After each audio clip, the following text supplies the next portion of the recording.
Samajwadi party की कैराना सांसद इकरा हसन ने शनिवार को प्रदेश सरकार पर तीखा हमला बोला। उन्होंने कहा कि उत्तर प्रदेश में इस समय कानून नहीं बल्कि बुलडोजर का राज चल रहा है।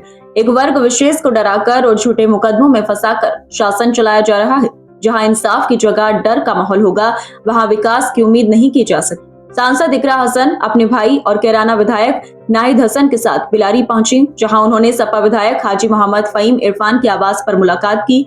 इसे एक निजी दौरा बताया गया। पत्रकारों से बातचीत में उन्होंने प्रदेश और केंद्र सरकार दोनों पर निशाना साधते हुए कहा कि राजनीति में अगर इंसानियत और बराबरी खत्म हो जाए तो समाज टूट जाता है। सरकार को चाहिए कि सबको समान अधिकार दे।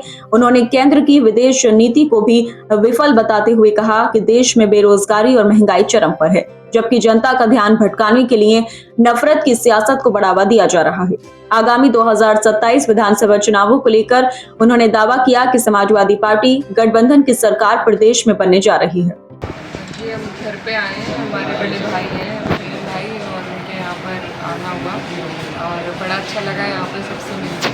तो बस पारिवारिक दौरा था। जी, पश्चिमी उत्तर प्रदेश यूपी की राजनीति के लिए बड़ा अहम इलाका माना जाता है और आप समाजवादी पार्टी के एमपी हैं और चूँकि रालोद और भाजपा गठबंधन है, तो आगामी विधानसभा चुनाव में पश्चिम यूपी में क्या तस्वीर रहेगी, क्या हालात रहेंगे आपकी पार्टी के? जिस तरीके से पार्टी की परफॉर्मेंस 2024 के लोकसभा चुनाव में रही, हमें उम्मीद है उसी तरीके से हम 27 में भी समाजवादी पार्टी अपना परचम लहराएगी, गठबंधन मजबूत रहेगा और इंशाल्लाह हम जीतेंगे 27 का चुनाव। सांसद जी, महिला सशक्तिकरण पर आप क्या कहना चाहिए? जैसे आप सांसद हुई और कहीं ना कहीं आपने अपने तौर पे महिलाओं की आवाज़ को बुलंद किया, क्या लगता है भविष्य में भी ऐसी चीज़ें बढ़ेंगी? जी बिल्कुल, हमारी कोशिश है कि ज़्यादा से ज़्यादा महिलाएं आएँ। एक जो 33% इन्होंने रिजर्वेशन का बिल पास किया है, वो धरातल पर उतरना बेहद ज़रूरी है, क्योंकि हमें लीडरशिप देने की ज़रूरत है महिलाओं को कि वो अपनी आवाज़ खुद उठा सके।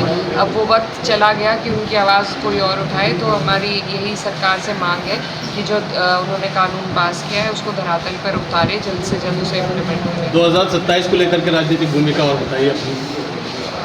2027 के लिए पीडीए मजबूत है, समाजवादी पार्टी मजबूत है। हमारा पूरा समाजवादी परिवार इंतज़ार कर रहा है कि चुनाव के दिन जैसे जैसे नज़दीक आएंगे सब लोग हिम्मत और हौसले के साथ चुनाव लड़ेंगे और इस बार हमें पूरी उम्मीद है कि 27 में समाजवादी पार्टी सरकार बनाएगी। आप सांसद लोकसभा हैं, तो माननीय देश के प्रधानमंत्री साहब के बारे में क्या कहना चाहेंगे, उनकी नीतियों के बारे में, कारकर्दगी के बारे में? जी, मैं क्या कहना चाहूँगी, वो तो सारी दुनिया देख रही है, जान रही है किस तरीके से हमारी फॉरेन पॉलिसी में भी हम फेल हो रहे हैं, हमारी इकोनॉमी में भी हम फेल हो रहे हैं और गुर्बत और जो बेरोज़गारी है वो किस तरीके से बढ़ रही है। युवा आज बेरोज़गार घूम रहा है, तो ये सारी चीज़ें हैं जिन पर अपने देश हित के लिए सोचने की सभी को ज़रूरत है, खासतौर पर मौजूदा सरकार। सांसद जी, एक सवाल और लूँगा आपसे। आजकल जैसे नफ़रत की सियासत पे बहुत ज़्यादा जोर है और आपको भी उस तरह से चीज़ें पीछे देखने को मिली, काफ़ी टारगेट किया गया था, तो नफ़रत की सियासत की इस बानगी पर आपका अपना क्या पक्ष है?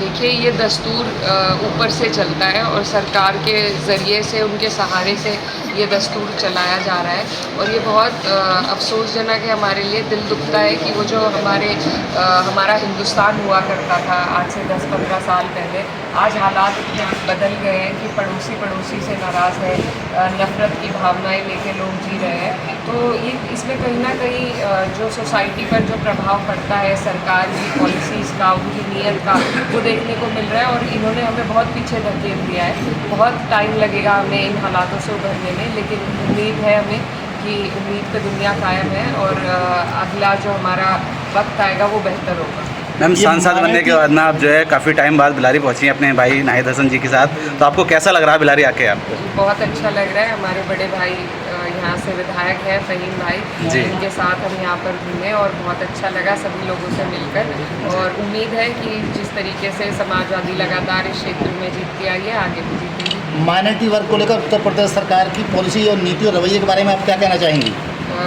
जी देखिए, बिल्कुल हमारे ऊपर तो बुलडोज़र का राज चल रहा है और आज ये हालात बना दिए गए हैं कि डर डर के सब जी रहे हैं कि कब किसके घर पे बिना बात मुकदमे आ जाएंगे, बिना बात बुलडोज़र चल जाएगा। तो जिस देश के हालात ऐसे हो जाते हैं कि वहाँ की माइनॉरिटी को इतना दबाया जाता है, वो देश तरक्की नहीं कर पाता। ये हिस्ट्री में भी साबित है। तो हमें उम्मीद है कि सभी लोग जो हमारे देश में जी रहे हैं उनको हिम्मत, हौसले और डिग्निटी के साथ जीने का मौका दे ये सरकार, और नहीं तो ऐसी सरकार को हम बदलें। बिलारी की जनता को आप क्या संदेश देना चाहेंगे, आप यहाँ आज यहाँ आए हैं? मेरा यही संदेश है कि जिस तरीके से अमन भाईचारे के साथ देश के लोगों को जीना चाहिए, यहाँ के लोग उस तरीके से अपने भाईचारे को कायम रखें, आगे बढ़ें, और जैसे उन्होंने आज तक यहाँ पर समाजवादी का झंडा बुलंद रखा, आगे भी बुलंद रखें।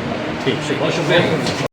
इस मौके पर जिला उपाध्यक्ष हाजी मोहम्मद उस्मान, नगर इकाई के पदाधिकारी, किसान संगठनों के प्रतिनिधि, पूर्व व वर्तमान सभासद, ग्राम प्रधानों सहित बड़ी संख्या में सपा कार्यकर्ता मौजूद रहे।